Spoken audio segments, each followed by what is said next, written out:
I like to describe this with a picture of a bird swarm. Everybody's flying very, very quiet. Suddenly, one bird flies into the other direction and the mass fly into the same direction, following that person. It's totally okay to say, I'm sorry, I don't take part. When chronology was running full force, it was like a kid stretching for the first time and actually seeing the real power.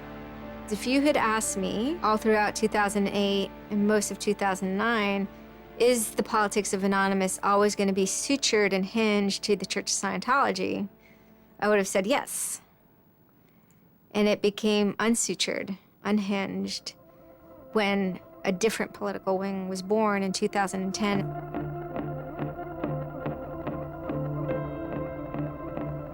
It is our task to find secret abusive plans and expose them where they can be opposed before they're implemented. The interesting thing about someone like Assange is that he actually also sprang from, a hacker culture. It's a mentality of spreading information. Julian was Mendax. He was the greatest hacker that ever walked the face of the earth when I was a kid. I mean, they rumored he could move satellites around in space by hacking into NASA. Maybe it never happened, but it was a myth that kept young kids like me wanting to plug a computer into a modem and see if I can move some satellites around. WikiLeaks is an instantiation of the hacker ethos. Truth wants to be free, and we want to liberate it. WikiLeaks released a huge trove of diplomatic cables. There was a lot of controversy from every quarter of society. The WikiLeaks website released nearly 400,000 secret U.S. files on the Iraq war late today. It was the largest leak of classified U.S. files in history. The diplomatic cables show the U.S. is spying on its allies. Lots of things which were understood in private and may have been not even talked about explicitly. Suddenly they're out there in the cold light of day, and it's going to make some governments and some individuals very uncomfortable. He was showing the world a glimpse of how, the powerful elite actually work. At least to some extent. I mean, these are fairly low-level diplomats sending messages back and forth, but it's a side of government you hardly ever see, and it's pretty eye-opening. And once it's out, it's out. I think information wants to be free, but let's look at it. Let's analyze it.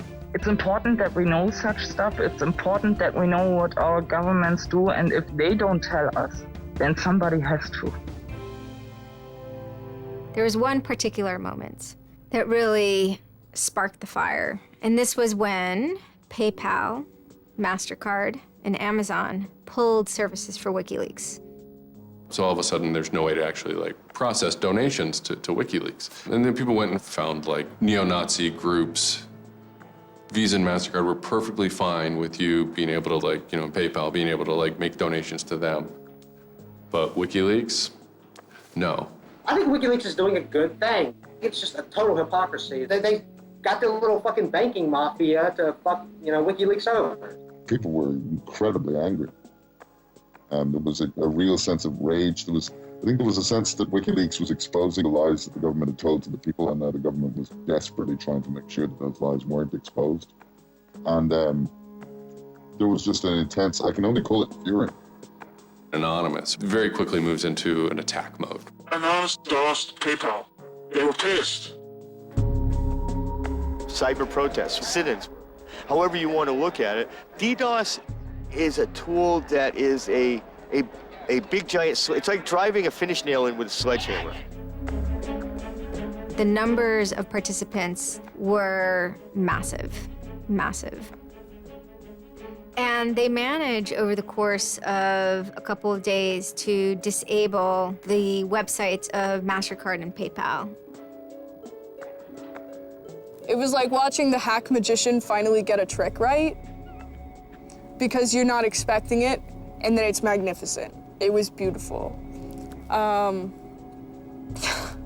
Because what you had is people finally stood up for something.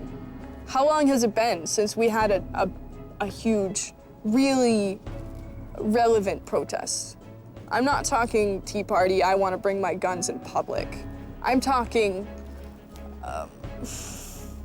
I'm talking 10,000 angry people said, this is not right, and I want to do something about it.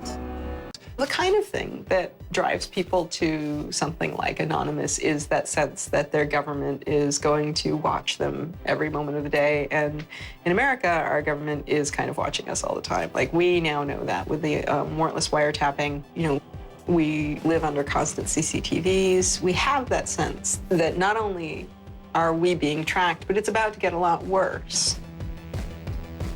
The NSA has embraced domestic spying. They're building a giant spy center in Utah. And the only thing that even gives them pause is encryption. Anonymous gives people a way to exist outside of this system. There is a certain online culture that believes in certain values, like freedom of expression. They're against corruption. They're against governments controlling their citizens. And when they see those values harmed in some way by some organization, the hacktivists strike back. 16 people were arrested today, but dozens of FBI agents targeted alleged members of the loose-knit hacking group. Armed with search warrants, agents hit 6 homes in New York, along with locations across the country. The people arrested yesterday were suspected of attacking PayPal's website after the company shut off payments to WikiLeaks. Defenders of the hackers say they're merely engaged in civil protest, but FBI officials worry the disruptive cyber attacks could move in a more dangerous direction. So the FBI shows up at 6 in the morning, and it was really obnoxious. And I remember being frustrated and angry because there was nothing that I had done that would have justified an FBI search warrant.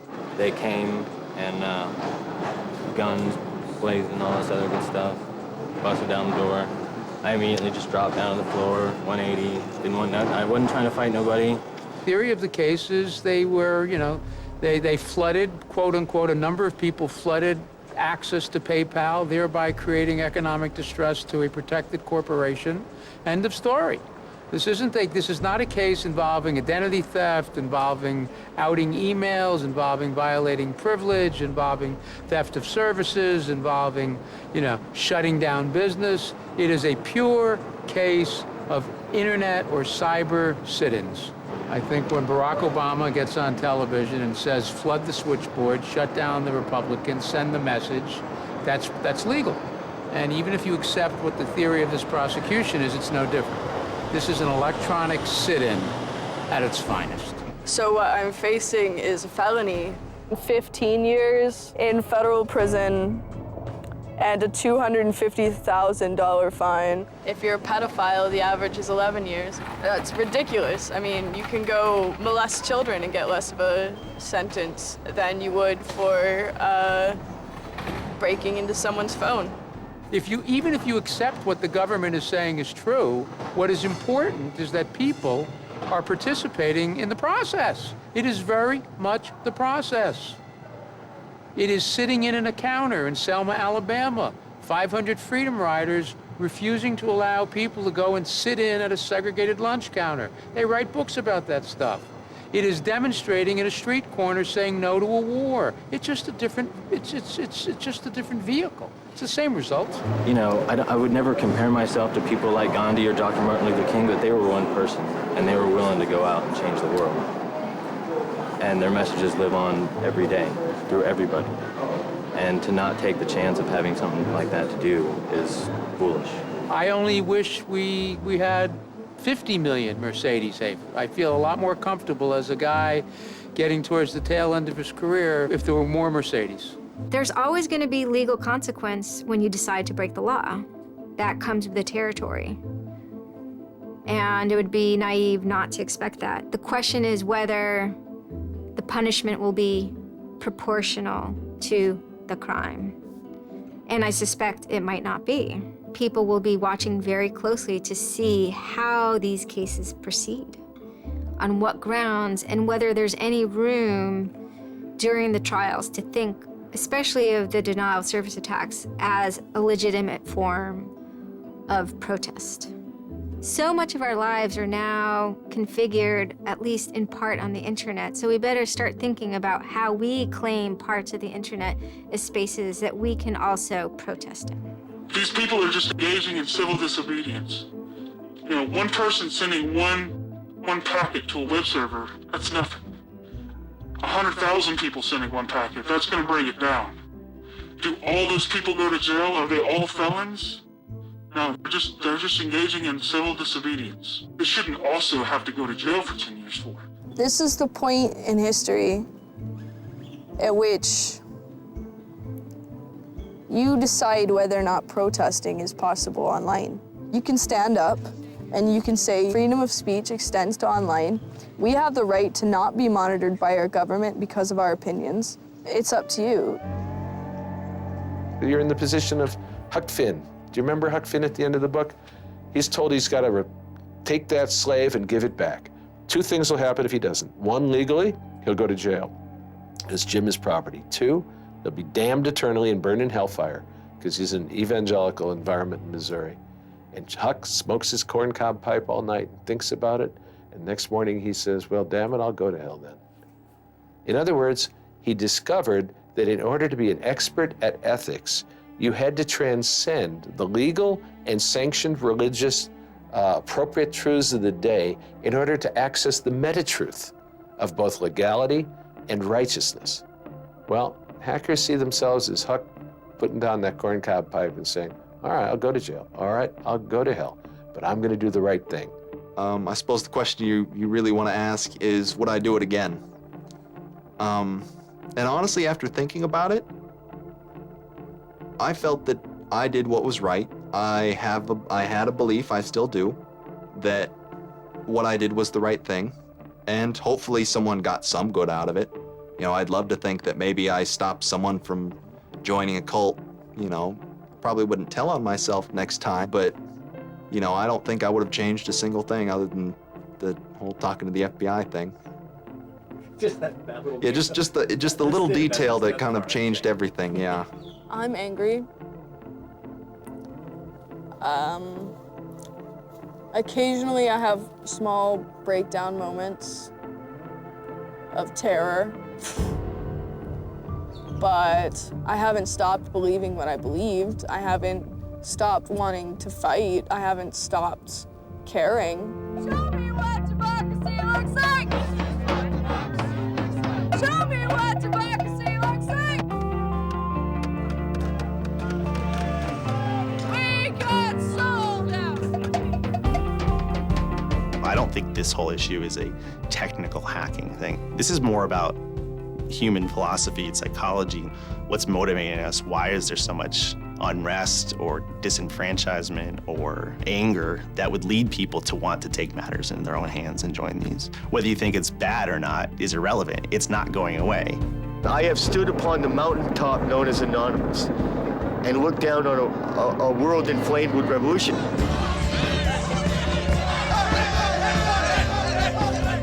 What can you say? Your spine tingles when you're at the cusp of history. When you're surfing, you know, the waves of history, your spine tingles. There's a lot of people in Anonymous who feel very deeply and very sincerely about their contribution towards democracy around the world. And I think that's one of the main things that I'm most proud of about Anonymous. There are things that I'm not proud of about Anonymous, but that we stand against censorship and we stand against oppressive governments, even our own, is a very noble thing. I still burn a candle for those people who got shot in San Francisco and didn't get justice. I'm proud of Anonymous for their actions related to Occupy Wall Street. I'm happy that Anonymous has helped with collecting information, spreading information, getting information out, and mobilizing the appetite for direct action on the street. Dissent has a face now. It has an aesthetic. There's this package it can pick up and put on anywhere in the world for any cause it wants. And sometimes that's going to be terrible, and sometimes it's going to be wonderful. One thing I can kind of promise is that it's going to be interesting. It's rare in history that new things happen, but I think this is one of them. If you have power in real life and you have money in real life, you know, it doesn't fucking matter on the internet. What matters on the internet is your actual ideas you know, how smart you are, the quality of you. And when certain organizations that, you know, they want to extend their real life power onto the internet, it's not gonna fucking take because of Anonymous. And history teaches us that change simply doesn't come with flowers. It doesn't work. If they say I'm a criminal, damn, well, then I will be one. Anonymous is an evolving thing. It's like a phoenix. It might occasionally catch fire and burn to the ground, but it'll be reborn from ashes. It'll be reborn stronger.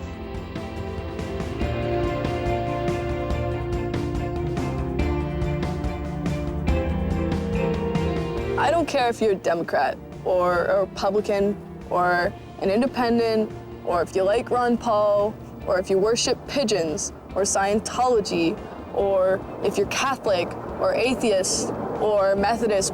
I don't care about that. Your opinion matters. I don't care if I disagree with it. I don't care if I hate your guts. Your opinion matters.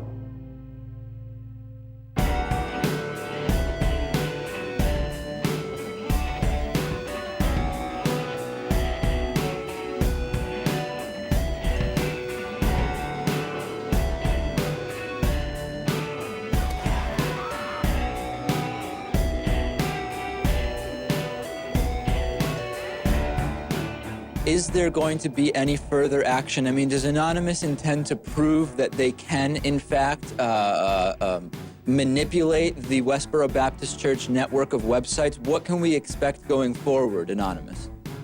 Actually, I'm working on that right now.